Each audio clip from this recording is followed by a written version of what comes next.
At this point, I dare reiterate the fact that most of us here already know too well.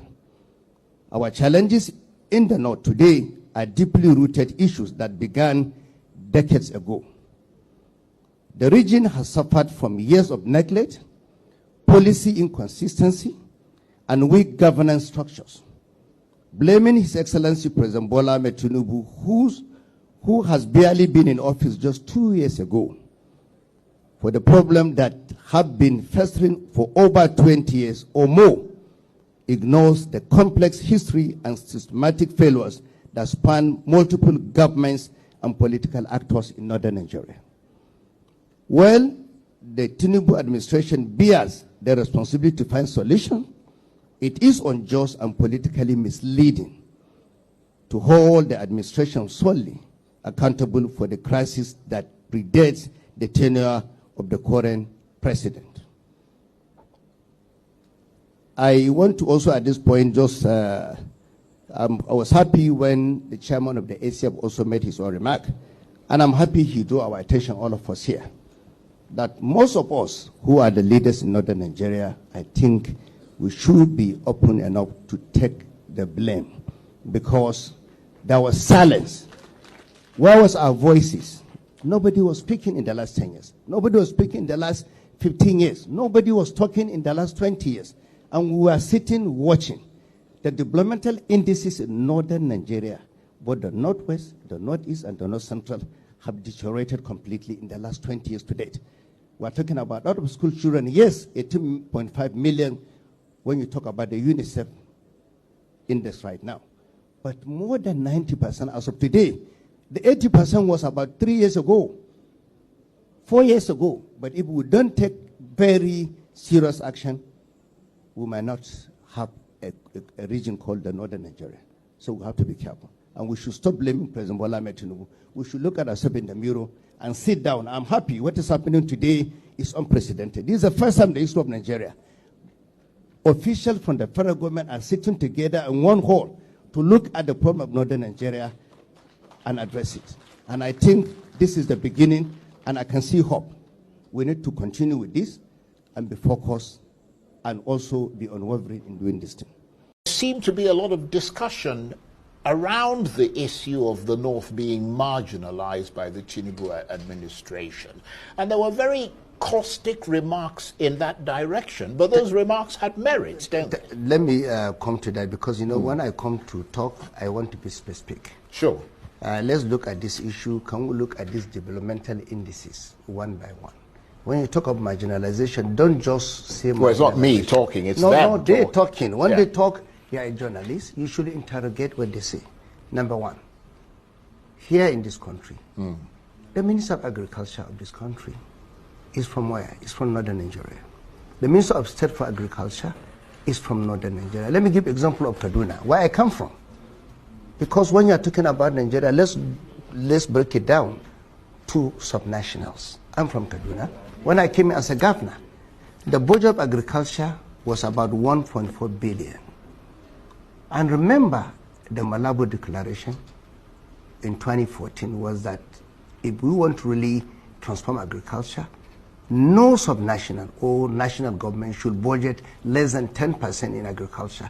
Today in Kaduna, our budget is about 12% in agriculture.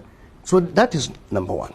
But the reason why we can do this thing easily, because both the Minister of State and the Minister of Agriculture, both of them, one is from Borno State, one is from Niger State, they're from northern Nigeria.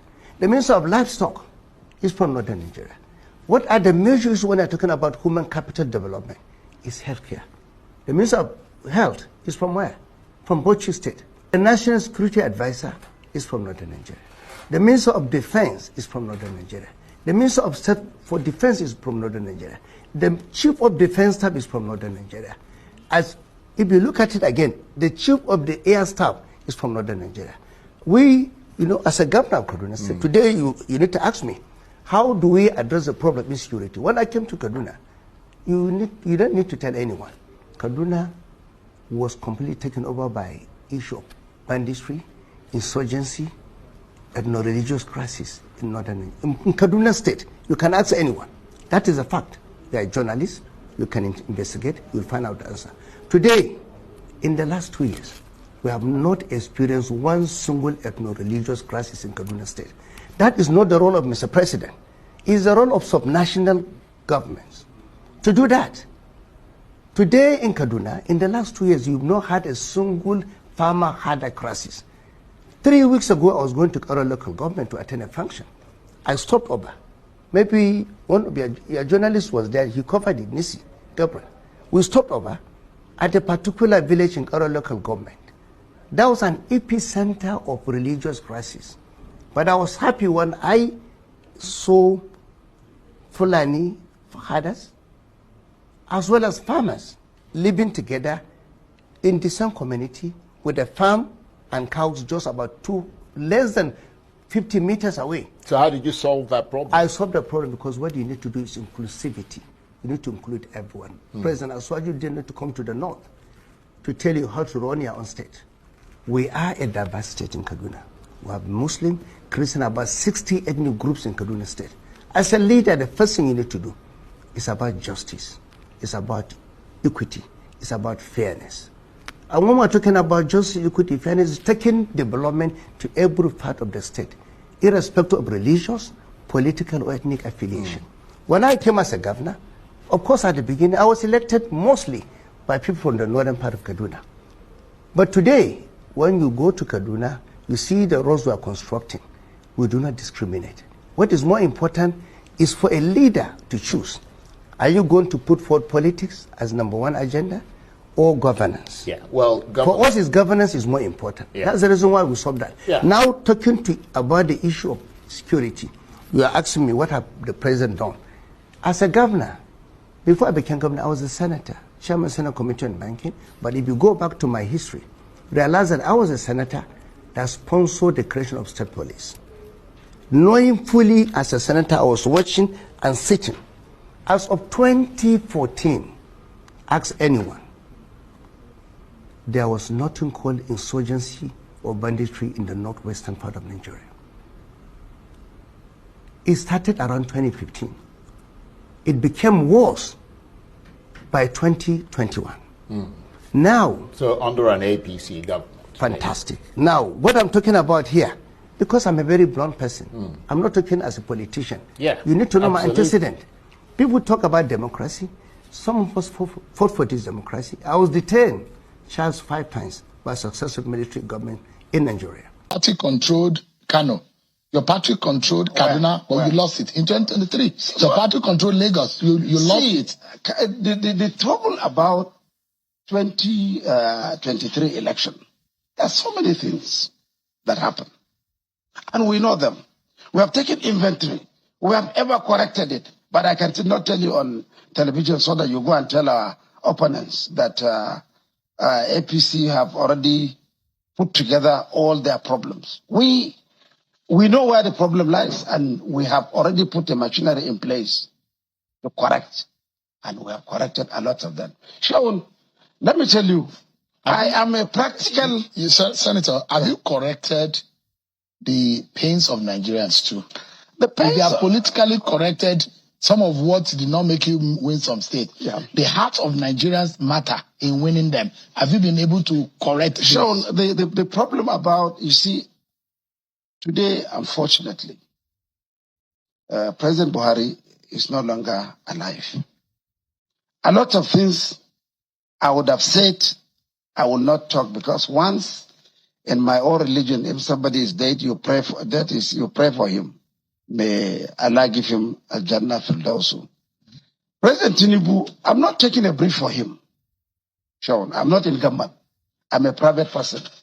But the party that produced His Excellency the President is a party that we worked for and will continue going to work for. I can tell you for free, the only thing that will stop President Tinubu from winning election in 2027 are only 2 factors. 1, if there's no election in Nigeria. 2, if he decides not to run. Otherwise, politically, I look at reality. I don't go to Jamboree. You see, politics, you have to Study politics. Politics is a different ball game. You are expert in your media. You can ask the whole question you like in the world. But when it comes to politics, I can teach you. Because you're a master in the game. Because I have practice. I've been practicing it. I have won election. I've been elected to the Senate, for your information, 3 times. I've been a governor twice. I have made people to win election. I mentor people. Therefore, when I'm talking to you politics, Sean, I'm talking to you purely what is on the ground. And let me tell you something, Sean, what you don't know. I travel across Nigeria by road. I have plane, but I choose to drive by road to see the reactions of the common man. What is happening?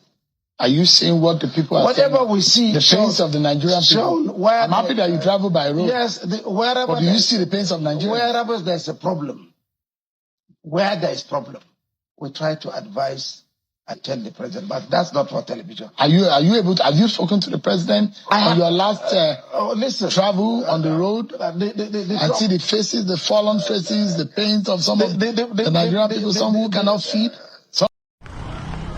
My brother, good morning. What do you have to say about this present government and the political hardship we'll be passing through? And then what do you have for our President Tinubu? Yes, I want to congratulate the president. He's doing very well. So we understand that the people are beginning to adjust. The people are beginning to adjust right now. So if you see around the country, people are celebrating right now on the streets. From Kano to Lagos, I don't know where else it's happening. They're on the street with placards, appreciating the president for distributing shege equally across the country. For the first time, Nigerians have reasons to collectively celebrate something for the first time. And what is that thing? Shege. So we want our president to continue at this pace. He has come to fix Nigeria, just like he fixed Lagos. We are being fixed right now. I know, brother, you are also fixed, right? We are crying, fix us. So he must complete his 8 years. Let's see that shege full time.